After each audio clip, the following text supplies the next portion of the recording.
Hello everyone, I'm Rebecca McSheffrey, the Learning Engagement Manager at Glasgow Film Theatre.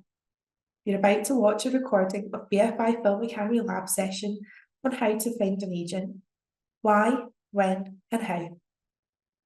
BFI Film Academy Labs are all about helping 16 to 25-year-olds break into the screen industries. These monthly practical sessions are led by industry professionals with a focus on explaining the specifics of working in film and television, developing your skills to become the best screen creative you can be. The labs are programmed across 3 strands: storytelling, business of film, and career ladder. We hope you enjoy today's session.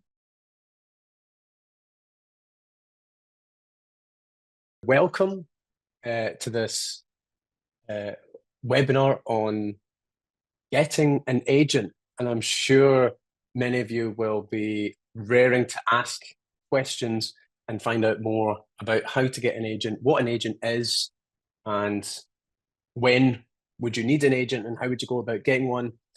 And if you're asking yourself any of these questions, well, you're very lucky because we have a real live agent with us today on the call, and we're going to be asking Fiona Grant, who is our guest today, and we'll be having a conversation about what it's like being an agent, what an agent does, and again asking all of your questions about how to get an agent, why you would need one.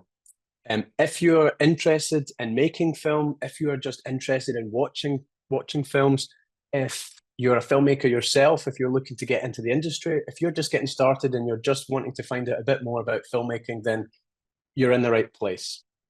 So I look forward to getting into this conversation, and please, if you have any questions, you can pop them in the chat, and there'll be a Q&A session right at the very end. So thank you all for coming along, and I will now introduce Fiona. If Fiona wants to join in the call, thank you so much for joining with us. I suppose I'll maybe introduce you a little bit in that you are a agent that works at the Dench Arnold agency. You represent heads of departments and also look after writers and directors, but the agency does also look after heads of department, but I don't have that knowledge, so not as good with questions on that. Right. So writers and directors at the Dench Arnold agency. I mean, first off, we'll get into maybe a bit of your background later and about how you came to become an agent and how you might get into that.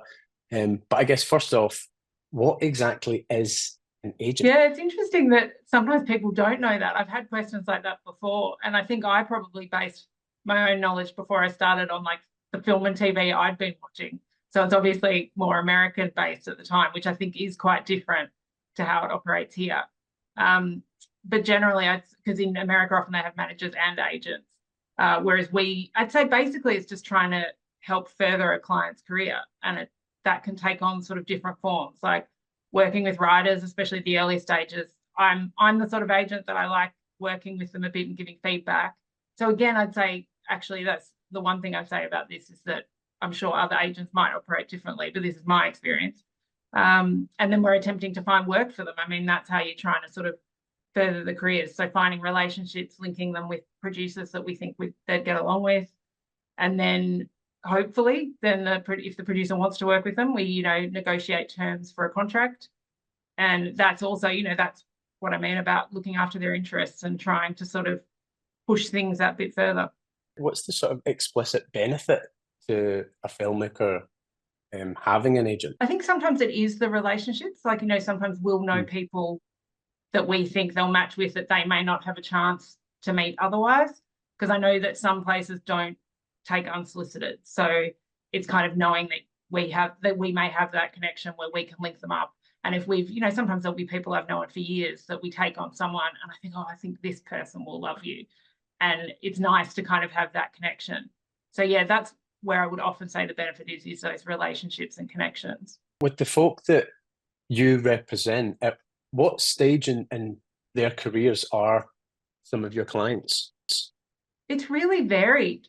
There's some that I was looking back, because even when with doing this, I sort of was thinking, we did take on, like we took on one person last year that had done a graduating short, but they'd had other experience in the industry. So I think sometimes that's helpful of kind of, they know how a film set works and a TV production. It's really, it is really varied. Generally, a lot don't have credits to start with, like professional credits, but they'll have experience again within the industry. So, and then some that have come, they may have been out of work for a while and have changed agents sometimes. It's definitely, there's no one set path. With the writers and directors that you represent, what industry are they in? Are they in mostly feature filmmaking? Are they in television or across all, or commercial? Definitely across all. We don't really look after commercial, so some people will have different representation for that. But generally TV and film.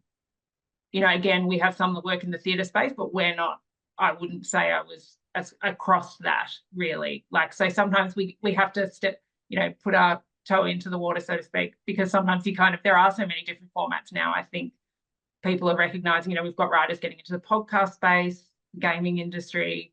So it's kind of recognizing there's so many, especially for writers, I think so many different paths of telling a story. Once a client is signed to you, like how long are you maintaining that relationship with them? How long are they tied to you? Well, they don't have to be. I mean, they could go out. They could probably say after a few months, no thanks. So there's no set kind of time limit. I think it's generally what we always say is recognizing it's a long game. I think you probably want to give an agent a bit of a chance first, because it can take a long time. Like we've had people that for whatever reason haven't managed to hit within the first, few years. Like you don't know who's going to be the person that someone responds to. So on your part, I suppose there's quite a bit of faith then in these creatives, that you have to sort of believe in their work and understand that something will come of it, but it's not going to be immediate, perhaps. I think that's why when someone asks, what are you looking for, which I think is probably a question later, but you can't say, because it's just sometimes you respond to something and you kind of do have to love it and have that faith. There's things that I like that I can't get, off the ground, but you have that faith. You go, if I love it, somebody else is going to love it. So how much of yourself is in that role then? Like, do you sometimes have to separate like your own taste, or or is that just part of being an agent? I think it's a little part of it, because I think if you make a decision, someone else said this the other day, of like, if you make a purely business-based decision, I'm not sure that's helpful either, because if I think something's going to sell now and it doesn't, it might not sell in 2 years and then I've got it. So you're right, because obviously my taste, and I do say that sometimes to clients, they'll write a new script that I'm like, it's not really for me, but I'm not right. So, but I can tell it's well written. But sometimes we have to say that if we don't have the passion for it, really well written or well directed, but I don't know what we could do with it. Like, we're not the best people for it. Maybe tell us a little bit more about you then, and your taste, and kind of how you came into being an agent, and kind of what you bring to it. I just grew up, I think it was similar to you, because we both obviously love film and TV. So that was my holidays, weekends, was often just rewatching, things over and over again. So it was just, I knew I think I didn't know if there were careers in it at the time though, like going to high school. It wasn't really something, because I didn't know what role I would take. I knew there were things I wouldn't be as good at. And then it was just kind of, going through the motions. And then I ended up going and studying law for reasons my family didn't quite understand.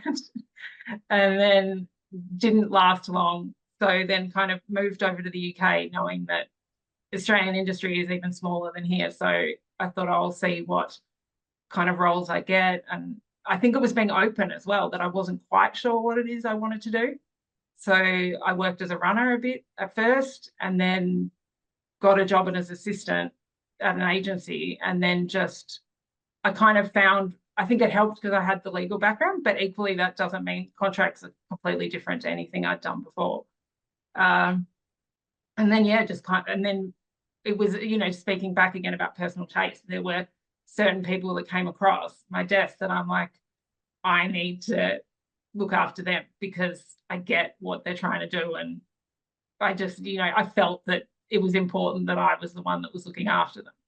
I think that's so important to recognise across all roles and all kind of spectrums or in the industry, there's this passion for film Yeah. and television that's there with most people. You know, I think some people might not quite assume that's there in all of these various roles, but it's kind of why we all get into it in the first place, isn't it? Yeah. Well, someone said that. I was talking to a producer and they said they often get asked when they're trying to make a decision of something that they want to do. And sometimes they can see that something would probably get a market and they sort of ask themselves, am I basing this, like almost like, am I basing the decision on business or am I making the decision in here? Like, and I sort of thought, yeah, it is a business. But then there's that other side to it as well that's quite personal. So I kind of think you do find yourself bringing in some of those kind of things. And I think, as you say, you have to love it because sometimes some projects take years. So you sort of have to be committed to it. I guess it's important for filmmakers to know, you know, they'll no doubt there'll be filmmakers in this webinar listening now. That I guess it'll be good for them to have an insight into what exactly agents are looking for, and again that balance of business and the creative involvement, and like exactly what, you know, we've explained kind of the role of an agent, but what might they be looking for, and what might the balance be in terms of making a good business decision and making a good creative decision? Because it could be that, you know, you might get lots of, and this I guess is another question to you, is do you get lots of emails? You must get tons of CVs and showreels and clips, and all of it must be very creative and great. Well, how are you balancing who to represent, and as filmmakers, I guess what should they be thinking? What are you looking for? Yeah, it's a hard one to answer, I guess, because I think sometimes it's probably for people looking for an agent. I think often it's doing research as to what different agencies, the sort of people they represent, the sort of people each individual agent represents, if you can see that information online, because sometimes that can kind of, because I think it goes both ways. Like the relationship has to be, you know, I think some people think they want an agent, but they need to think about what sort of agent they want and what sort of relationship they would like to have. Because for me, it's quite collaborative. So I think the best relationships are ones where people are happy to work together and happy to, you know, especially say with scriptwriters, you know, I like to chat about what I'm very clear. I'm not a script editor. And as we said, if it's just my taste, their taste might not agree with me, but you can often know how a structure or what's working and sort of just have a discussion. So I sort of find there's that element of it, but then, you know, the filmmaker wants to like to be able to work like that. Someone might want something completely different. And then perhaps recognizing what sort of, it is interesting about looking at what sort of material an agent looks after, I think, because that might also, I think that's answering the question. I guess on a practical level for filmmakers, there's things like cold calling work. Yeah, I think, well, that's actually, and I looked back through, because I know that was something we were talking about, like how to approach people. And it's been a bit of like 50-50 sometimes with people we've taken on. We've definitely taken on people that have been a cold email. And then a lot have been recommended as well. So recommended from someone in the industry. Very different schemes sometimes. Sometimes it's been someone that's been part of a competition and someone's gone, oh, they're really good, they're unrepresented, would you have a look? So that's why sometimes I do say to people, that's what one of the helpful things is trying to be part of various schemes, whether it's mentorships, writers in residence, competitions, because it even just means you meet like-minded people, I think, and then sometimes make those connections where somebody can say they've talked to someone, and some people have approached me and gone, oh, so-and-so thinks we would be suited to work together. Because as I said, again, it goes both ways. They may say, oh, Fiona would respond well to this material, but they'll also go, oh, I think you'd like Fiona, you know, because it could definitely go either way. And then, yeah, looking at what I was trying to look at what I'd responded to in the cold emails, because I think that's probably how a lot of people would contact people. And I think, again, from my perspective, it was people taking the time to know, to direct it to me. Like I've sometimes had emails that have 50 other agents copied in the top of it, and it's just a dear sir, madam email. And I kind of think, well, I don't think you necessarily know what I do or why you think you'd be a good fit for the agency. and why I'd be a good agent for you. Like, I think you need to tailor make every agent that you send something to, and be conscious of the submissions policy, because each agent has a different one. So because really it's we get several a day, I would have to say. And, you know, realistically, you can't take on that many people. It's just not possible. So, you know, sometimes you have to structure like, okay, well, this is what we've asked for, and this person hasn't bothered to check what we're looking for. So that's a quick way of saying no. Yeah.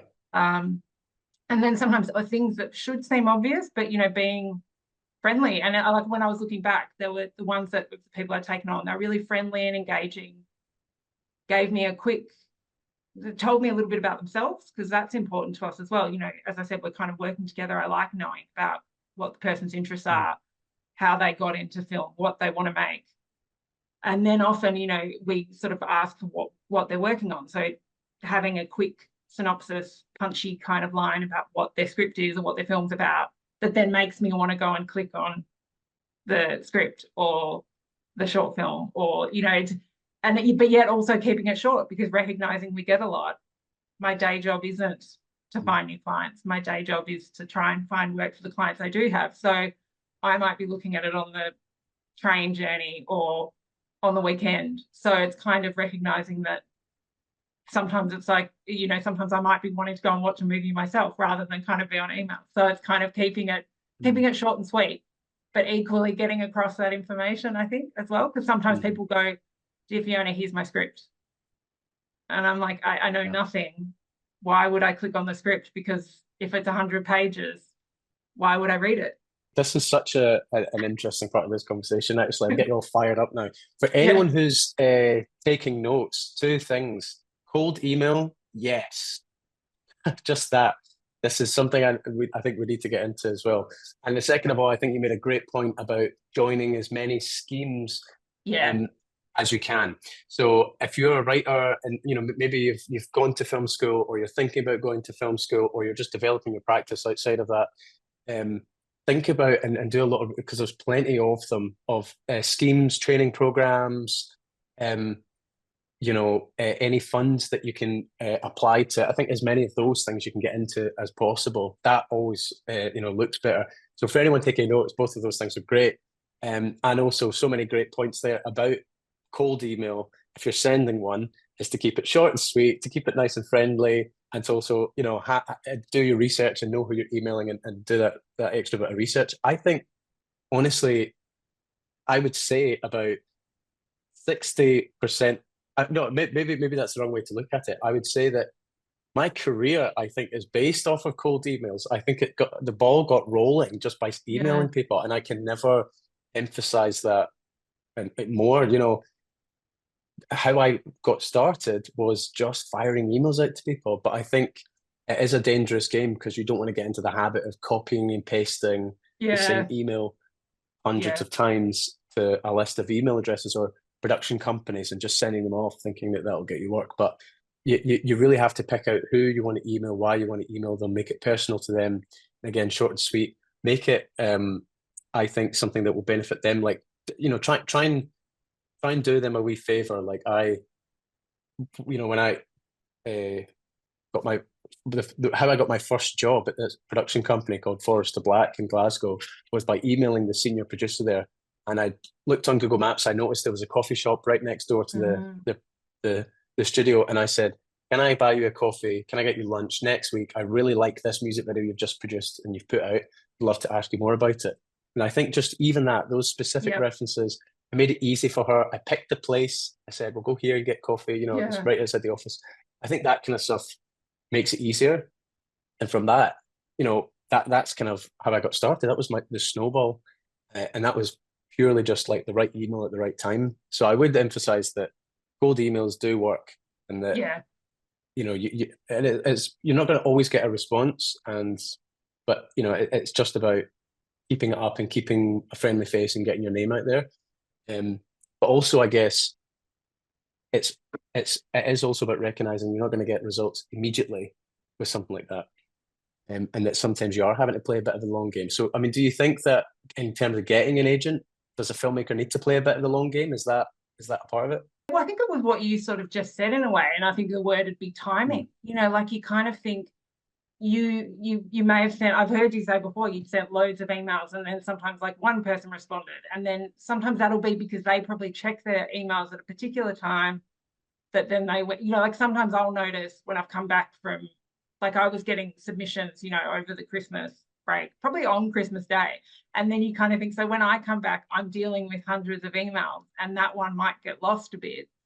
So I don't notice it as much, but there might just be a particular day where have got less to do maybe, which doesn't happen often. So I've clicked on something, seen it and gone, oh, this is like, it's never personal. Like, I think it's just, that's what I think must be hard. And that's why it's a long game. You're sending something to someone at the time that they've opened it and started looking at it. And then that can be what moves it forward, or they have time to go for a coffee. You know, it's just, and so I think you're really right that it's recognizing all the time that it's a long game. Sometimes things happen quickly, but I always think it's like people often say that when you go, oh, so-and-so became an overnight success story. And then you look back and go, actually, they were working in the industry for 15 years and then became an overnight success story. That's an excellent point. I think people don't see that behind the curtain level. They see their new favourite directors came out with their first feature film unaware that that's taken years and years of development and building up to that level. I mean,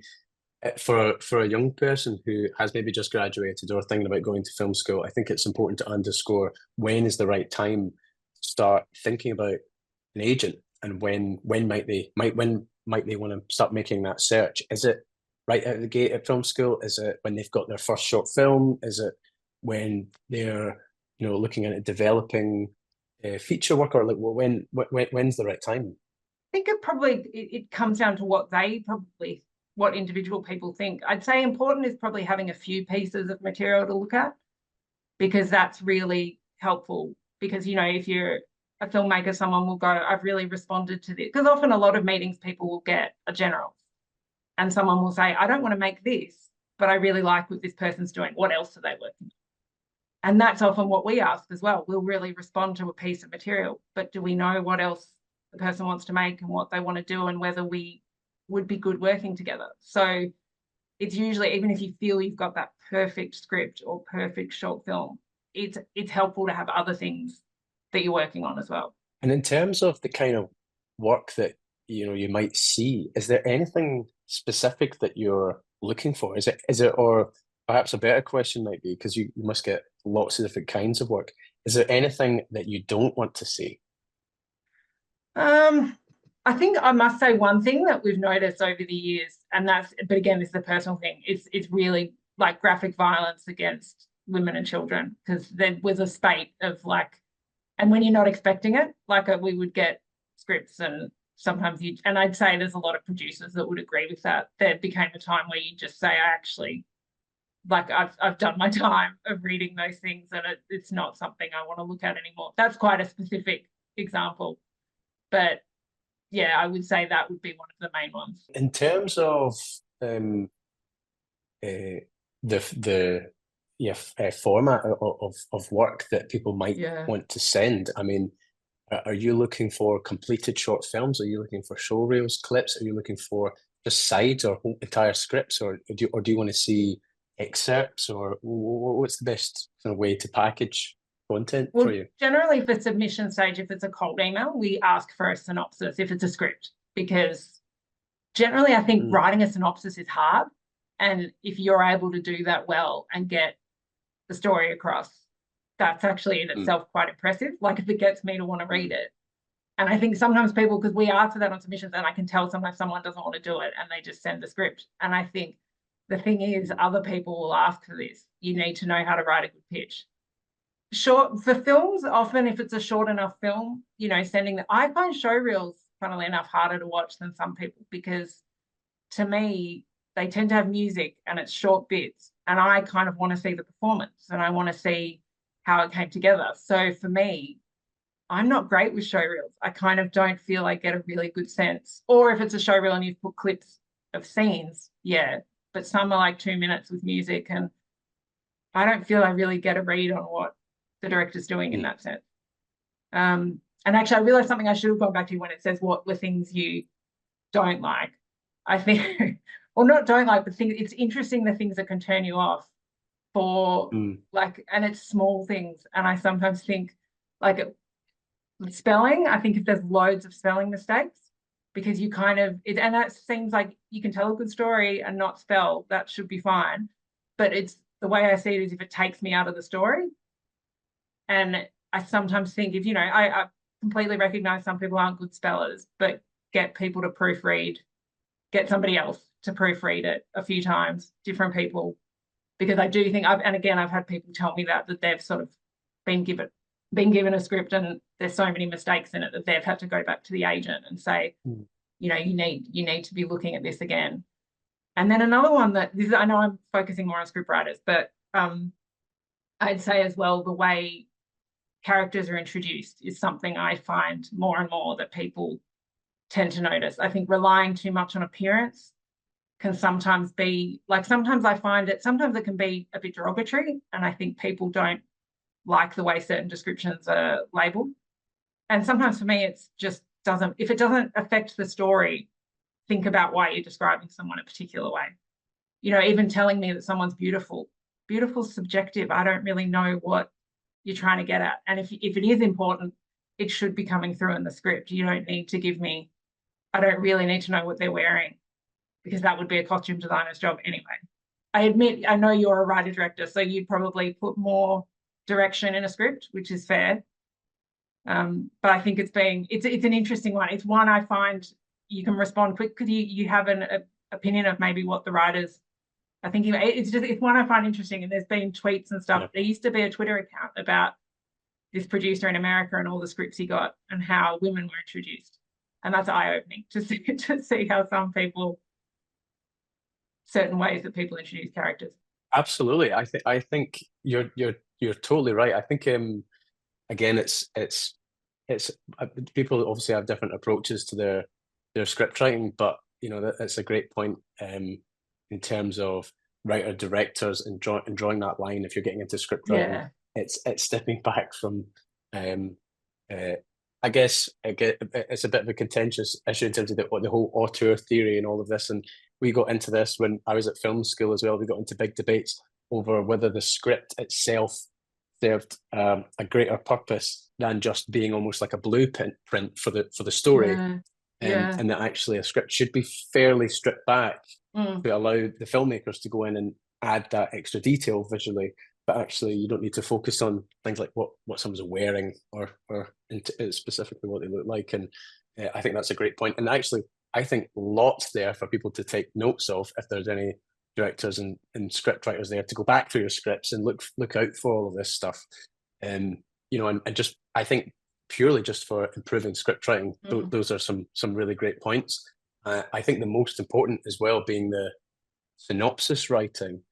I find that I've not truly figured out what it is I'm making until I've managed to nail the synopsis, or even better, the log line. If I can't sum it up in a few words, then and I try and do that with every project, even things like music videos. If I can't tell you it's this with this, or I think you've not really cracked what the crux of the story is. You might have a really interesting plot with lots of points, but story wise, we just need that one hit. And I think if there was one thing to impress on everybody was to go through your scripts and figure out what is this script about in one log line, in one synopsis, and that's great. It's really interesting to hear that that's your sort of preferred method of submission, for people's ideas. And also it helps because sometimes we have to realize that we've got clients working on similar spaces, so you can't have 10 people that are all doing the similar things.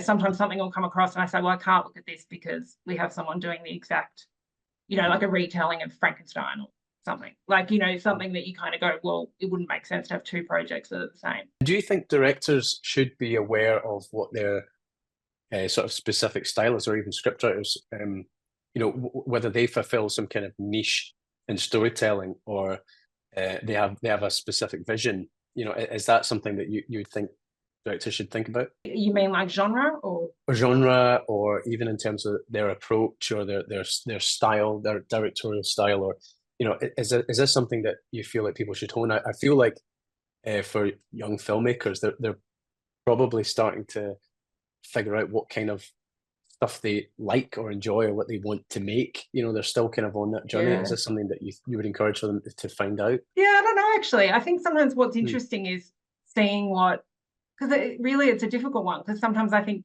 things can be really different, but the themes can be the same. So I'd probably say not, because, you kind of discover something else. Like I was talking to somebody who, loves writing horror, and then they write rom-coms. It's kind of, I think both bring something into it, probably, because you can bring humor into a horror script, or a horror film. So no, I probably wouldn't say that. I mean, sometimes that might be hard if you're trying to do everything. But I think it's probably, as you say, at an early stage, you're kind of finding out what your voice is and the stories that are important to you to tell. It's great, even just for people to be aware. They shouldn't be tying themselves necessarily down to, this is the kind of films I make, this is the kind of stories I tell. You can tell all kinds of stories, using your craft. And I suppose as well, with the kind of content that you are looking to receive, it's all kinds of stories, right? Yeah, very much so. I mean, there are some I respond less to because we get a lot of them. But then it's just, as I said, sometimes it's just something piques my interest at the time. That's what's I actually was listening to someone say that sometimes if you look at the fact that an agent has like no horror, it probably does mean that that's not what they like. But then I sort of thought, or it could just be they haven't found the perfect. So, sometimes I think if you're contacting someone and you've recognized that, maybe say, I recognize you may have zero interest in this, but perhaps you're missing having, so it's a difficult one. Sometimes I think I may not have anyone on my list doing a particular genre because it isn't my thing. But then sometimes maybe it's actually an opportunity for something or a different take on it. I mean, like, no horror, horror films run to me are completely different from like comedy horror to, slasher horror so it's sort of hard to pinpoint one thing you like, or like I definitely have less period things because often I'm less into period drama. But then we have some writers that do that really beautifully. So I wouldn't want to have to restrict myself, particularly in any sort of story or filmmaking style. And in terms of, I guess, where a lot of the young filmmakers, in the group today listening, in terms of where they're at, we've kind of spoken a bit about their content and kind of what they should be thinking about what they're making and how they might package it and how they might send it to you. I think otherwise, if getting an agent for them, it's not right now, and that they're thinking about the longer game and they're developing their talent and developing their skills and doing a lot of writing and creating content. What do you think they can do now? So if not an agent, then what?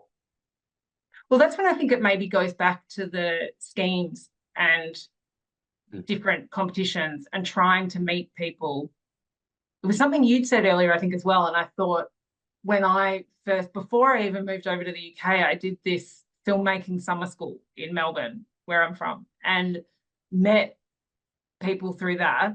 One woman that I ended up being good friends with who was from the UK, and that we're now still friends, and she's become a producer, and then, some of our other friends who were there, and it wasn't deliberate. I wasn't setting out to try and make connections within the industry, but it's when you it just happens. You find your people, and then it's great when you all move up at the same time as well. So I think there's elements of, I know we talked earlier about networking, which isn't my favorite thing, but I kind of can see how it's important because you meet just loads of different people, and people either in the same stage or ahead of it, or, someone may be able to offer a shadowing opportunity. I think it's kind of, and again, social media too, following different people and seeing that's how sometimes I think you can find out about different schemes that people are operating, because people in the industry are pretty helpful. They'll post things. I don't think you need to post stuff if you don't want to, but,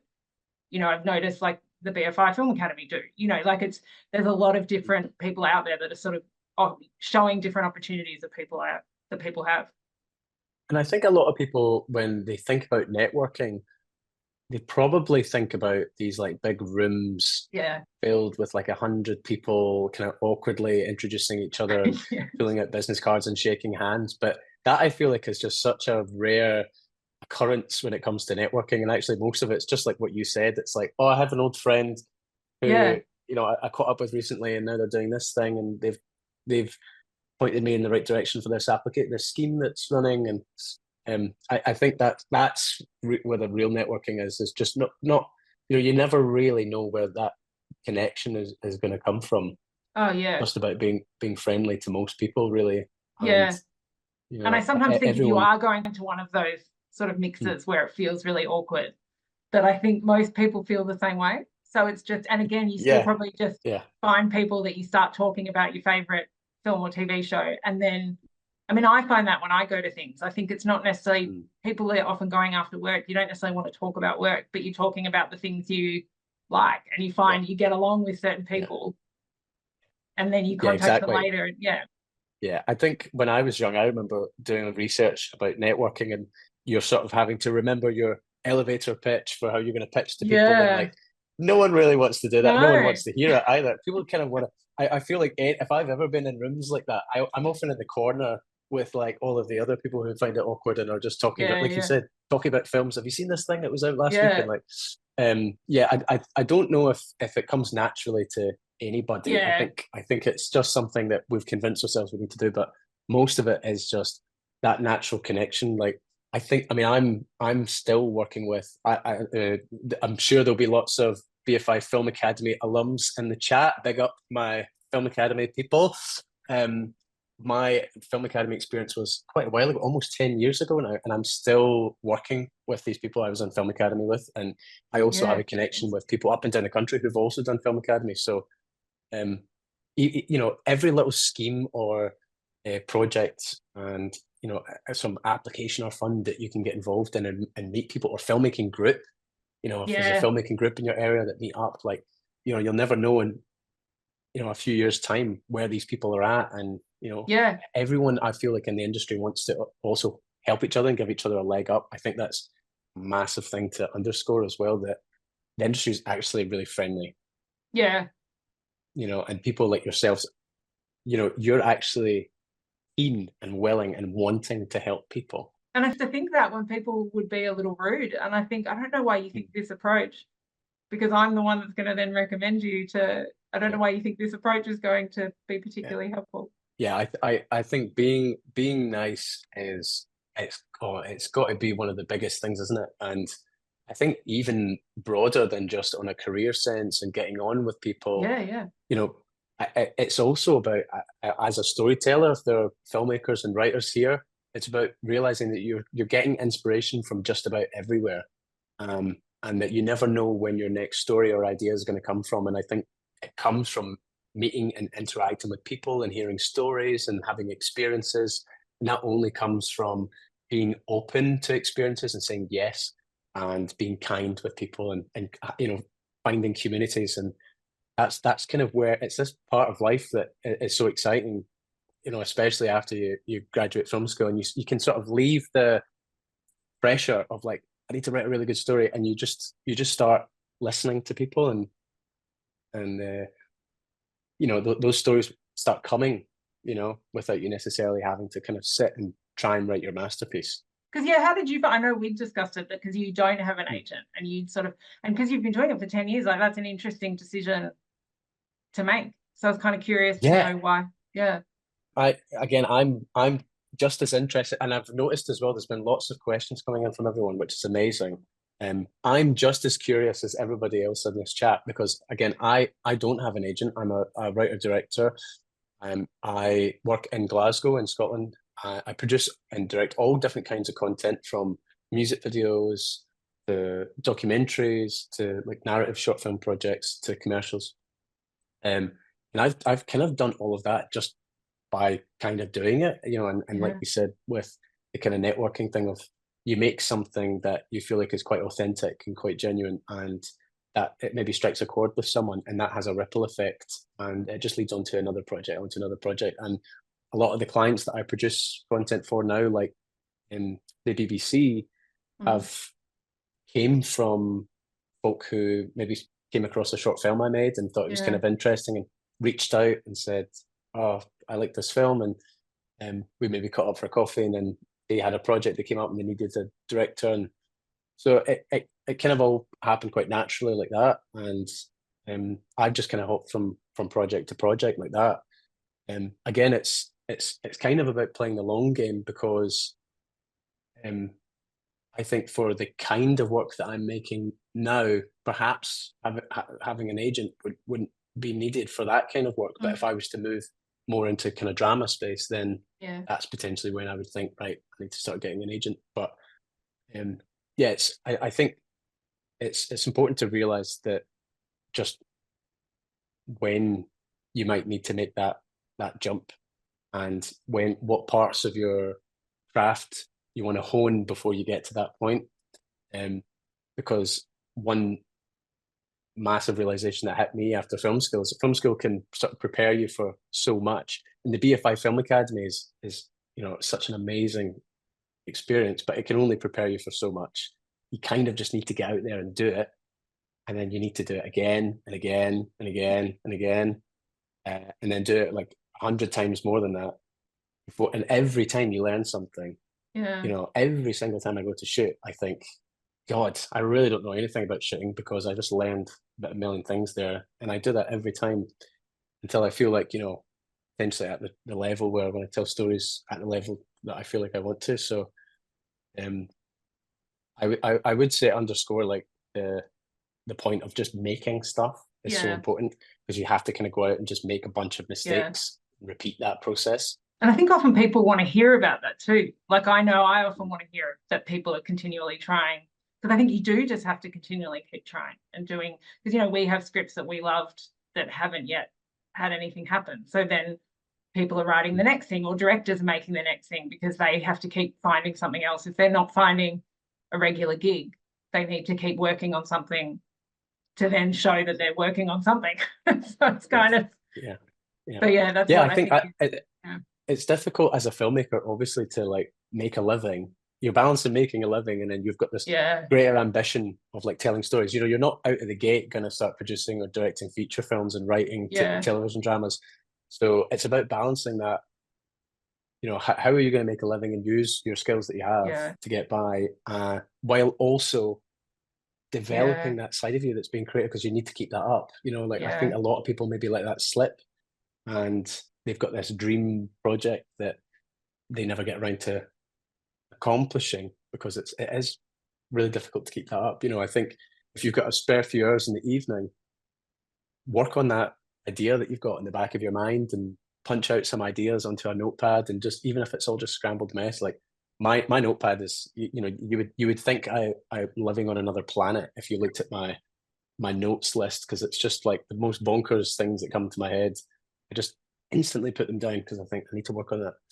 And because I think if you don't continually do it, then when it comes to having that opportunity, which will come, and someone says, we want to make your project happen, you need to have all the ideas. And as I said, sometimes people are interested to hear about it's what I always want. What other things are people working on? What are the things they find interesting? In the same way that even just watching film and TV, I like knowing what people are watching and what they like. It's kind of, and also I think that influences what you are making, because you kind of see what's out there, and perhaps you're contributing to what's out there, or doing something entirely different. I think it really informs what you do. Would you recommend that filmmakers are looking into the business side of filmmaking? Should filmmakers be going to festivals and looking at distribution, and should they be looking at how films are picked up? That's a good question. I wouldn't have particular advice on that, because I think it can probably be interesting. I always tend to think, any knowledge is going to help, but sometimes I don't know if that's a difficult one, actually. I couldn't say for certain. I think it sometimes can just be helpful to be aware of what's happening. But then again, that doesn't mean that. I always find it interesting when people are like, they think they'll see something on TV that's really popular. So then we get a wave of things that are similar to it. And they're like, this is now the perfect time because this was huge. And I sort of think, but by the time it gets made, it'll be a few years down the line when there's the next popular thing, which is why I think, you know, talking about what people should focus on, I do tend to think focus on things that are authentic to you and your voice, because that'll eventually, you know, it may not be what someone's looking for at the moment, but hopefully it will be at some point.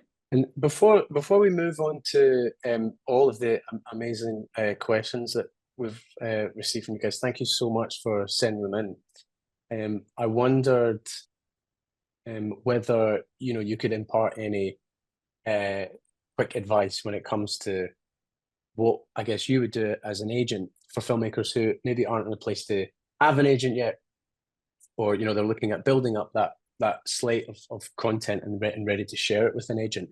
When it comes to work and getting jobs and negotiating, like for instance, a rate or anything else that you might be negotiating as an agent, how could a filmmaker improve that process for themselves?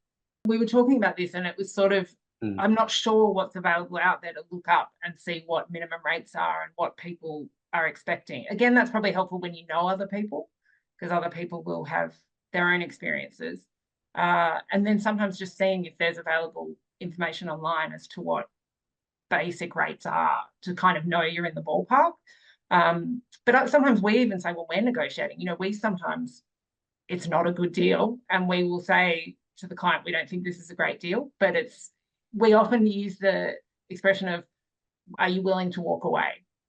You know, would you rather have this experience? It's kind of realizing what you're getting, I suppose, is perhaps the best way of looking at it. We've had some people before they came to us, they did a deal and they said, I know it wasn't a good deal, but it gave me money for however long and it let me get this credit. So I think it's a difficult one, but I would say probably just try and look a bit online and take time. Don't feel you have to. I've heard also of people who've just signed what they're given, and I don't think that's the best way to go either. You know, really do consider it and talk to people. There was another thing that I sort of think is sometimes going back to people being nice. If you do have questions, ask the person who's provided you the contract rather than trying to do everything by email, because I think sometimes, you know, getting to know the reasons behind why something is being presented the way it has, or other ways that it could be done, because it won't always just be money. I mean, sometimes it comes down to all the rights, or, you know, things that someone's trying to take, or things that they might be offering. This is why it can be a difficult negotiation, and sometimes it's probably helpful to see what any, and I know I can't specifically say what online resources there are, but trying to sort of do that bit of research, I think, before jumping straight in and going, oh, great, I've got a deal. I think it's important that young people at least start doing that bit of research into these things, because it's something you might avoid at first or just not know about in terms of rights. Who actually owns the content that you make? Yeah. You know, and also in terms of rates as well, it's difficult to know exactly what you're worth, and like you said as well, like negotiating and doing that internal negotiating as well of, am I willing to take a little bit of a hit, like maybe take a smaller rate on this one because it's more of a creative project? Is it going to add to my show reel? Is it going, you know, in what ways does a credit benefit you? Is it just a paid gig? Or, you know, shooting something, or is this going to add to your show and going to help you get more work? Or is there a great creative involved that you want to do more work with? And, you know, you're kind of balancing all of those things when you take a job. When I do my own personal reading about things happening in the industry, or listening to podcasts and hearing how other people have done deals, or sometimes even things historically where you hear that, like, you know, someone had like given up all these rights to something that then ended up becoming huge. Like, you know, now I would say companies want all the rights, but sometimes it's just about having a certain, like, you still have some skin in the game. But, you know, you hear about all those stories from back in the day of people keeping merchandising rights and then making a fortune from them. You know, it's kind of, and now I think people recognize that there's a lot of stuff that can be done with stage rights and merchandising rights. So you probably wouldn't keep them, but it's kind of just being aware of all those things, I think. And that's why, but those are things I've just learnt personally by listening or reading articles where I'm like, oh, it's fascinating. Yeah. You know, I think there's probably people in the chat that will know this for sure, but I think this story is with George Lucas with the first Star Wars. Yeah, he took like a tiny, he got paid very little to make it, but he said, I'll take the merchandising rights, and the studio were like, okay, as if this is ever going to become a merchandising thing. And obviously it's like the biggest merchandising, Which is phenomenon why I ever, think now it probably wouldn't. And I think that used to happen with stage rights. Some people would think, oh, who's going to make this for stage? And now you look at everything that's gone on to stage. So you wouldn't probably get to keep stage, but sometimes it's about seeing if you can get involved in it, or even getting stuff that benefits, that comes from it. And I guess we're thinking as well, because I see constantly news about filmmakers buying up rights to novels or biographies of famous people, and I think also studios just kind of buying up rights, maybe not necessarily to make those things right away, but just because they think this novel's either been a smash hit or it's just a great read, and they just want to have those rights so that they're ready to at some point develop that into a project. Sometimes it can be even just people asking us if the rights to something are available. So, I mean, obviously it's harder if it's a best-selling novel. Obviously they will be going for millions, because sometimes it's not. I think sometimes people will buy up the rights, but sometimes they option them for a set amount of time and see if they can. An option means it's less upfront, and seeing if they can then buy the rights. So sometimes, but we do work in that space, definitely, because everyone loves something based on something. So we do have that to it. Yeah, there is that to a certain degree, and often it's just matching.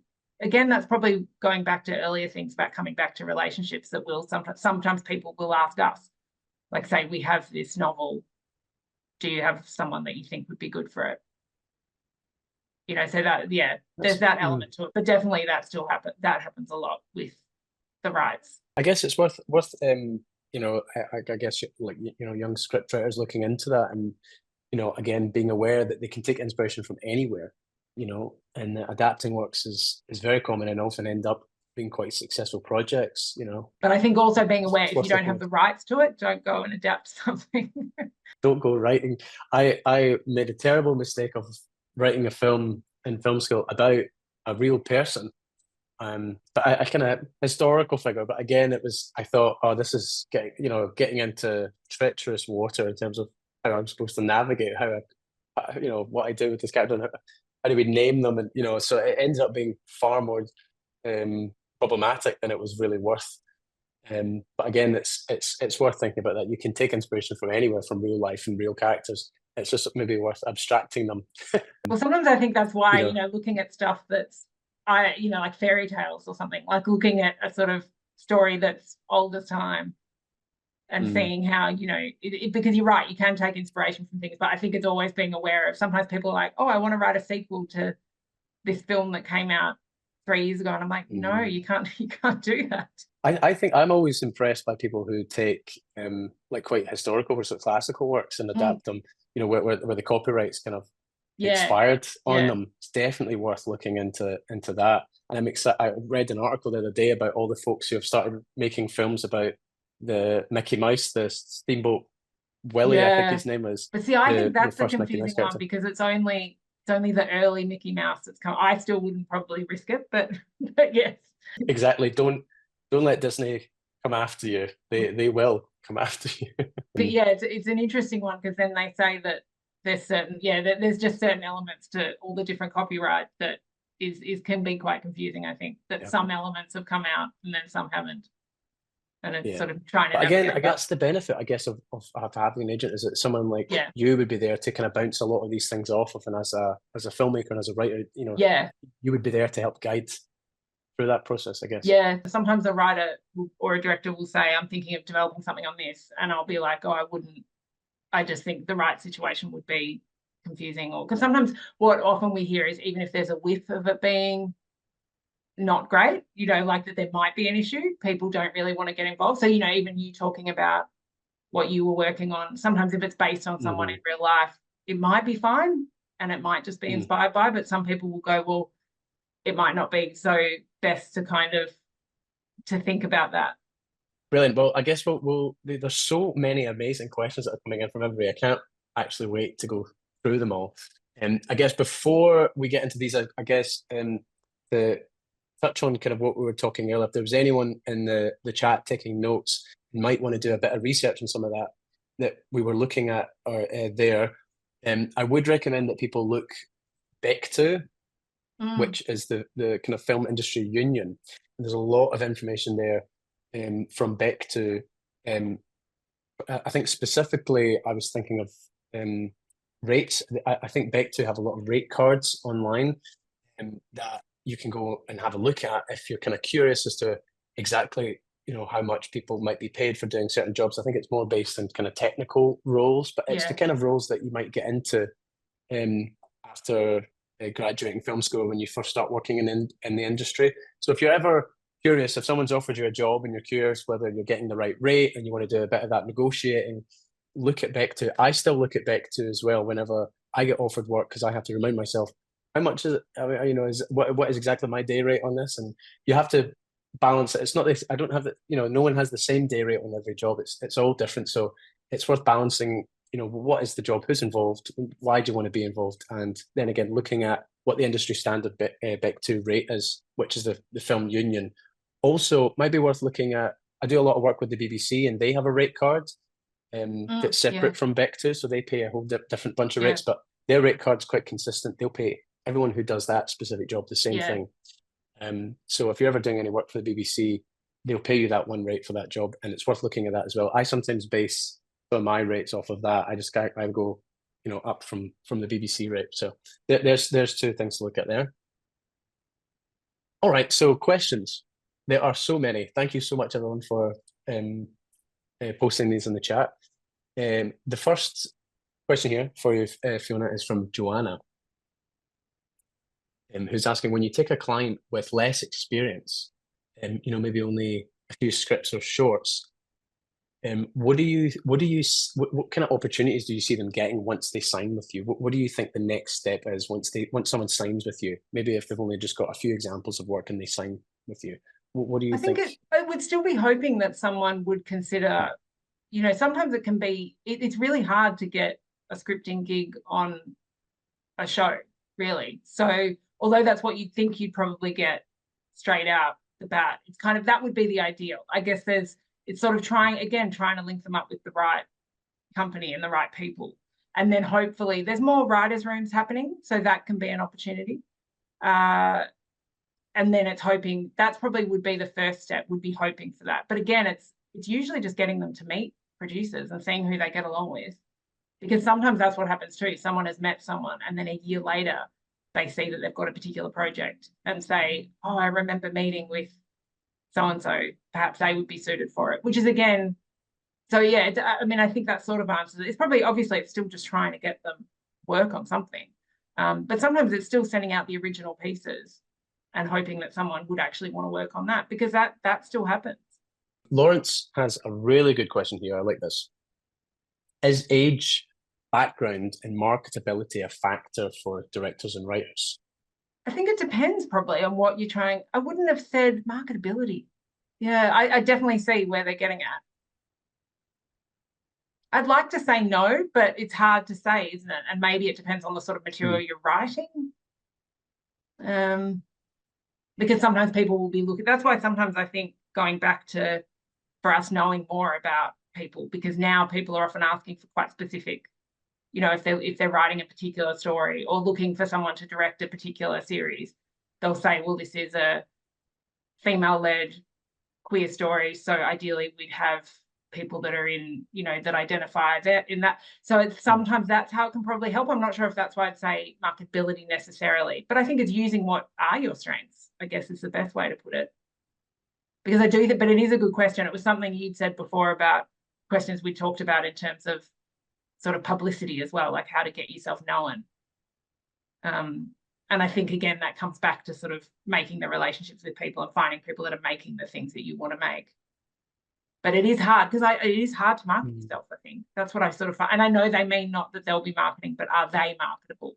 I wouldn't have said you have to be, but I think it's that the sort of stories you're trying to tell, being conscious as well as with the, it's always hard. Sometimes I say, are you the best person to tell this story?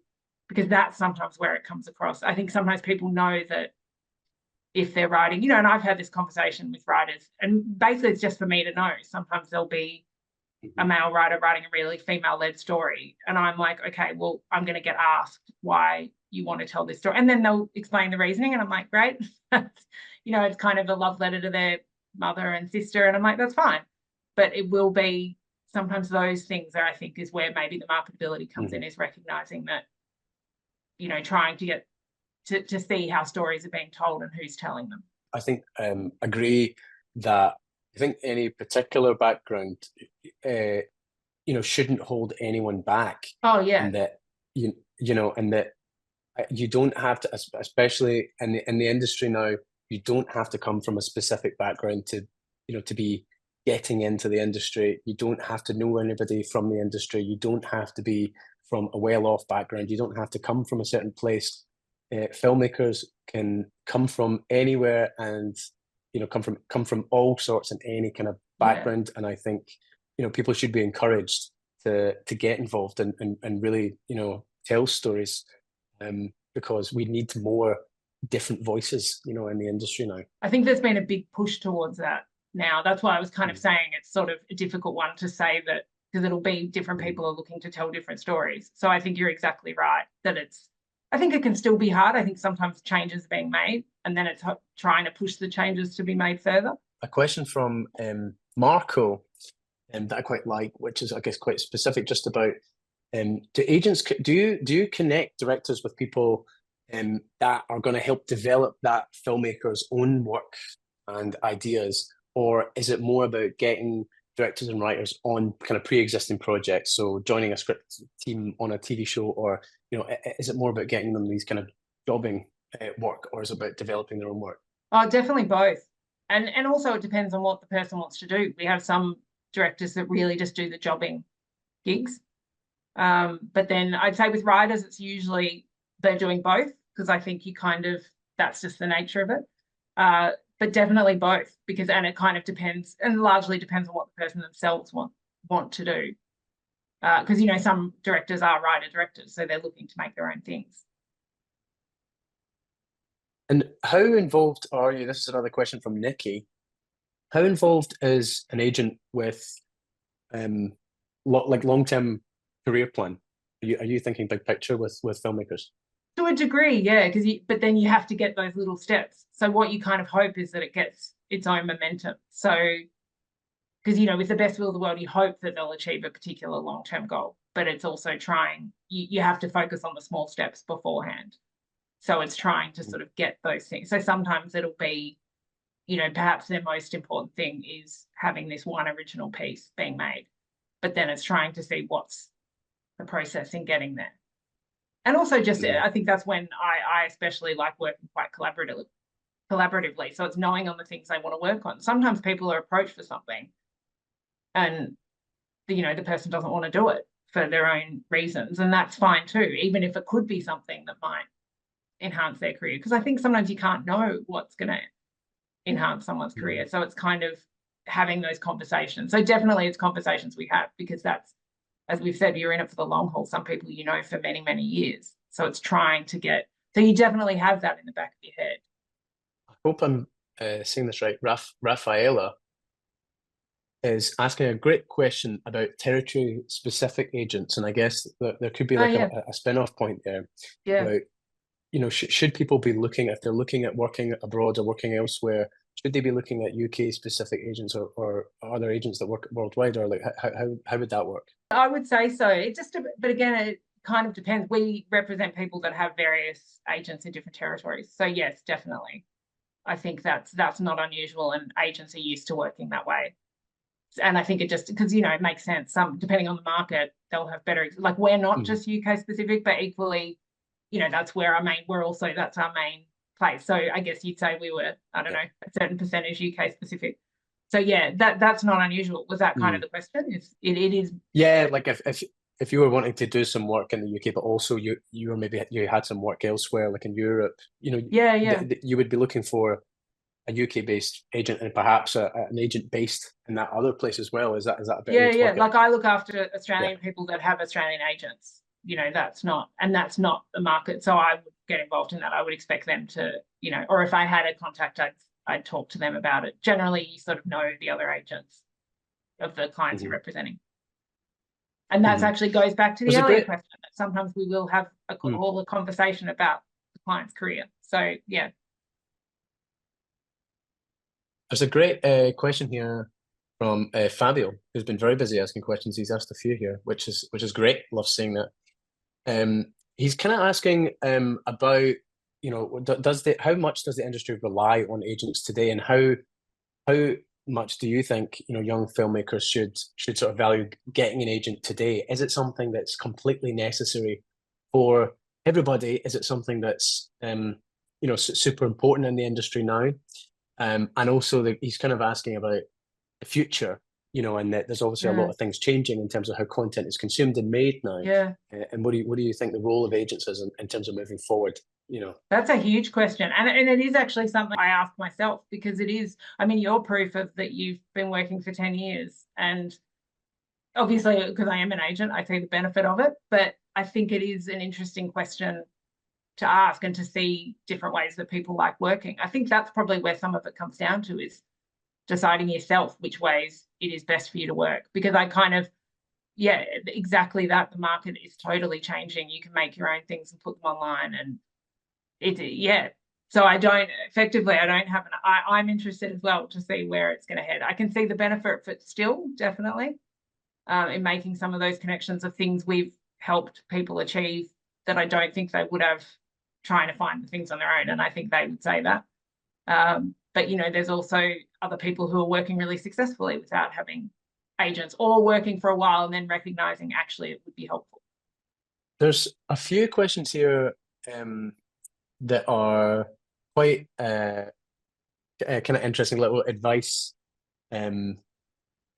So maybe for this last portion of the Q&A, we could do sort of like quick fire, like it's almost like do's and don'ts if folk are looking to get involved. And we've kind of covered maybe a bit of this you know, earlier, but what are some of the common things that you see coming up in pitches and concepts that you kind of, you know, are maybe not necessarily the stuff you don't want to see, but stuff that you just see again and again and again?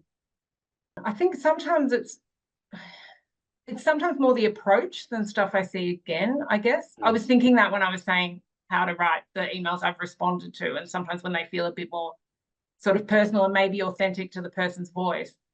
But sometimes it's when people are over the top and try and a bit too forceful and try and say, this is going to be a massive franchise and it's going to make millions of dollars. Because I think that's a hard thing to kind of to say. And all people telling me it's going to be as big as something, you know, the latest massive film that came out. I sort of think those approaches are the ones that I think sometimes mean perhaps the person hasn't looked into the industry as much, because, you know, it is hard. Like, it's not, I think a lot of people are in the industry because they love it. It's not everyone makes their fortune, you know. And so I think rather than saying particular stories that people are, because they're so different, even though at the same time, you know, there's often people that say, oh, there's only 5 stories in the world or something. But I kind of think we tend to get some really different ones. So I'd say it would often be more the way the person's presenting it. So trying to tell me it's the best thing since sliced bread, when I think I've seen, you know, 10 other things today. Well, it's that kind of approach, I think, rather than sort of saying, don't write a particular story, because how many certain films have we seen that tell you a different perspective? So when was the last time you got a cold email, and you thought, yes, I absolutely need to have a conversation with this person? Yeah, it's happened recently. Like, and sometimes it'll just be, and again, that's what I mean about timing. Sometimes it'll just be that time of the day and something catches my attention. And often, just as I've said, it's the voice in it. Someone's just kind of made me laugh, and it's something a bit different. And then I kind of think, oh, okay, I'll click on that. And I kind of think ultimately, I think I'll get along with the person. So it's not just what they've written. It's kind of like, oh, well, we should at least have a chat. So yeah, it has been recently, and there's been a few people I've met with, mainly at the end of last year, where it's come from that. And what should people be expecting from something like that? I mean, it's interesting that the result from a lot of these kind of emails is a conversation. And, you know, like I was saying earlier, a lot of the emails that I might have sent trying to you know, kind of get started and get work, a lot of the times it just results in a coffee and a chat and a conversation, you know. So I guess it's about setting that expectation of, you know, no one's going to just reply to your email with a contract and say, sign the dotted line here. It's, you know, it's almost like the pre of the first step where it's just starting a conversation. So yeah, what should people expect? Let's say they do send a good cold email and it does work well. What should they expect after that and from that initial conversation? Well, I think we probably wouldn't meet straight away. So often I'd want to look at a few other things and just get an idea. And sometimes I'm honest and say, oh, this just wasn't for me. And then sometimes I'll be like, oh, let's meet up anyway. I think it's hard when I've met with someone and then decide for whatever reason that we're not suited, but it's not them usually. Often it's just me having to be honest and go, there's too many people on our list, or, you know, but that's what I would say would be the next step. Is usually I'd want to read something else that I usually say that best represents, or see, I keep referring to writing, but same with film, something that I think best represents the work that the person wants to do. And then, you know, hopefully I respond to that. And then in a lot of senses, it depends.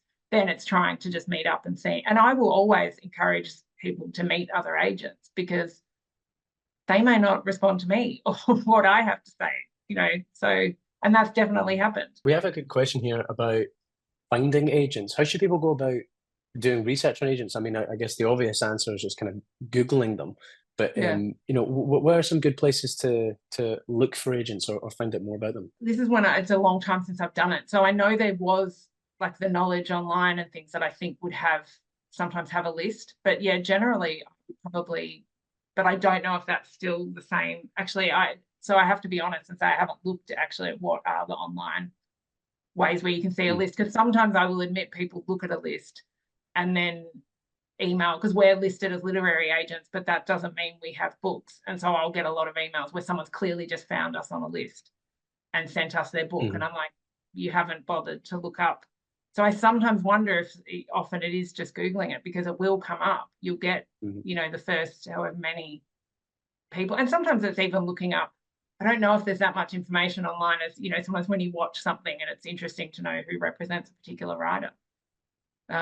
Or director that you've gone, wow, that was a really well-made TV show. Because that's often, it's like when you said you complimented what somebody had made. So sometimes I think being able to sort of recognise, again, it goes back to that, recognising the type of people that an agency represents. Yeah, absolutely. Oh, thank you. Someone's just put in one to say what was a good, I just saw a comment that somebody did was more helpful than me. Yes. Oh, great. They've got the exact example. Yeah, and I know in Scotland we've got Film Bang, which is a great directory for the kind of film industry, but there'll be directories up and down the country, and you should just, I guess, do a bit of Googling. And again, that hard, like really deep Google research is kind of just what you need to do. I guess I do it after every film that I see. Yeah, I check out the credits, you know, every name in the credits, and, you know, you'll get into the habit of doing that. I find Letterboxd is great for that. There's a really great way that lays out all the credits in the film. And I also got into the habit of emailing people after watching a film, and you wouldn't believe that people are actually really responsive. Like, you know, directors that you think would never respond actually do respond and say thank you for the good words. And that, I think, helps just get a picture of who everybody is and who they're signing with. And, you know, I would recommend everyone just to kind of get on. I guess everyone's kind of used to it now, doing the deep Google research, but I think that's a good way to find out more. All right, well, thank you everybody so much for all of those questions. There were so many there, you know, we barely scratched the surface with them. I really hope that, you know, everyone managed to get a little bit of something from that, and learn a little bit about what an agent does, how someone might go about getting one, whether they actually need one right now, and, you know, a little bit just in general about storytelling. It was so interesting hearing your perspective as well, Fiona, about storytelling and just how people could improve their scripts. I came into it as a naive director who doesn't have an agent, and now I feel like I know a little bit more. So thank you so much. And I will have to say, though, it's still a personal taste, because sometimes I just find I like a script that if you have too much direction as well, you don't. I like a script that has a good pace to it. So, and recognizing is one thing I didn't add. Sometimes people will only read the first 10 or 20 pages. So if you've put like 5 pages of direction with no dialogue, is someone going to get through it? Yeah, I mean, so many things. I really hope everyone's like, sorry, writing all of this stuff done. No, please. I really, I hope everyone's grabbing all of this, and thank you guys so much. Thank you so much for watching this BFI Film Academy Lab session on how to find an agent. We run monthly live digital labs and would love to see you at our next event on the 18th of March. It will all be about creating commercial content. To find out more about this session, visit our lab's webpage, which you can find in the video's YouTube description, and follow Film Academy on our social channels. Thank you and see you next time.